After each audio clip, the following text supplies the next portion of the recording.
السلام علیکم، سب کو میری طرف سے سلام ہے۔ میرا نام نوید ہے۔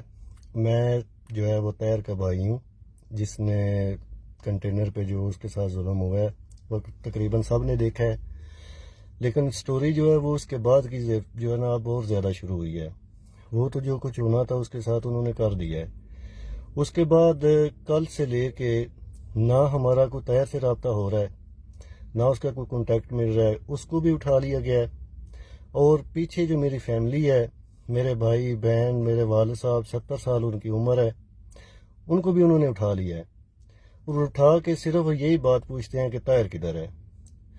اس سے زیادہ اور ظلم کیا ہو سکتا ہے کہ ایک بندے کو آپ نے تقریباً مار دیا ہے، وہ فریکچر ہے، اس کے بازو ٹوٹ گئے ہیں، ٹانگ اس کی ٹوٹ گئی ہے، اس کی حالت نہیں ہے، اور اس کے بعد آپ میری فیملی جو ہے یا اس کے بچے ان سب کو وہ جو ہے نا وہ ٹارچر کر رہے ہیں۔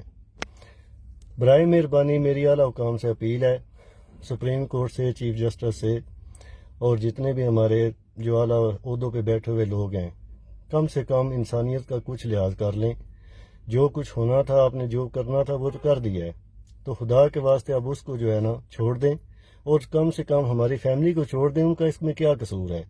کیا ہم نے اس کا جرم کر دیا ہے جو ہمیں اس بات کی اس حد تک سزا مل رہی ہے؟ تو برائے مہربانی آپ میرا یہ میسج کریں اور اس کو فارورڈ کریں، تاکہ ہماری کوئی اپیل سنیں، ہماری کوئی بات سنیں۔